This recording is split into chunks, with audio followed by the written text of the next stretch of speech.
वो दिन गए जब भारत सॉफ्ट पावर माना जाता था, वो सॉफ्ट स्टेट माना जाता था। हम सॉफ्ट पावर तो हैं।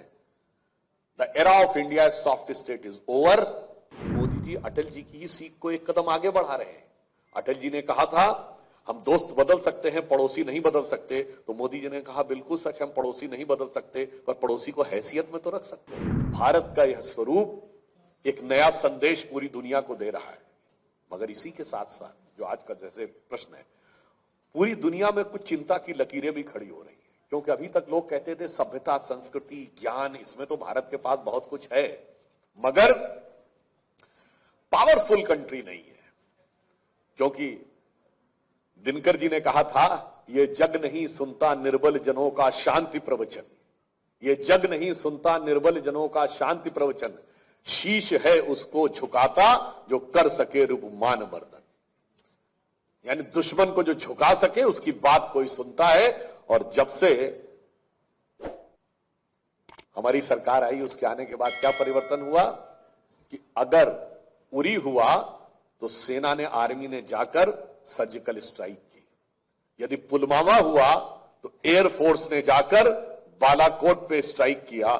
और यदि पहलगाम हुआ तो ऑपरेशन सिंदूर में जाकर नो टच वॉर के द्वारा पाकिस्तान के 11 एयरबेसेस के ऊपर अटैक। यानी वो दिन गए जब भारत सॉफ्ट पावर माना जाता था, वो सॉफ्ट स्टेट माना जाता था। हम सॉफ्ट पावर तो हैं। The era of India soft state is over. क्योंकि अब भारत माता के ऐसे शेर आकर बैठे हुए हैं जो शांति के कबूतर उड़ाने में विश्वास नहीं करते, गुरु गोविंद सिंह जी के बाज उड़ाने में विश्वास करते। भारत का यह बदलता हुआ स्वरूप हमारी सोच के अनुरूप ही है।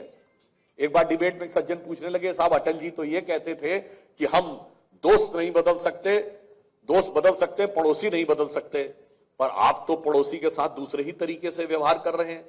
तो मैंने कहा नहीं, मोदी जी अटल जी की ही सीख को एक कदम आगे बढ़ा रहे हैं। अटल जी ने कहा था हम दोस्त बदल सकते हैं, पड़ोसी नहीं बदल सकते। तो मोदी जी ने कहा बिल्कुल सच, हम पड़ोसी नहीं बदल सकते पर पड़ोसी को हैसियत में तो रख सकते हैं। क्योंकि इससे पहले तो हमारी स्थिति बहुत विचित्र थी।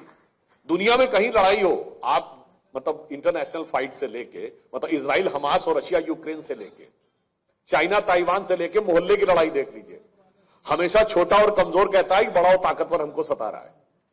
अभी जो लेटेस्ट वॉर शुरू हुई है थाईलैंड और कंबोडिया में, उसमें थाईलैंड मिलिट्री में आगे है तो कंबोडिया जाके यूएन में कह रहा है कि साहब इस लड़ाई को रुकवाइए। अगर हम ऐसे विचित्र देश थे, हम बड़े थे, हम ताकतवर थे, हम जंग जीत रहे थे, और हम जाके यूएन में खड़े हो जाते थे और हम उसके बाद मार खाते रहते थे और केवल ये बताते रहते थे कि देखिए साहब वो फला हमको मार रहा है। पर अब वो दौर आया है कि ऑपरेशन सिंदूर ने वो दिन दिखाया कि जब ऑन रिकॉर्ड आप सबने बयान सुना होगा, पाकिस्तान के प्राइम मिनिस्टर शहबाज शरीफ जी ने कोट करते हुए कहा कि हमारे, उनका ही कोट बोल रहा हूं, हमारे सिपह सलार जनरल आसिम मुनीर ने मुझे 9 और 10 की दरमियानी रात को 2:30 बजे जगाकर कहा कि हिंदुस्तान ने हमारे कई एयर बेसेस पर अटैक कर दिया है और नूर खान एयर बेस पर भी मिसाइल गिरी है, अनकोट।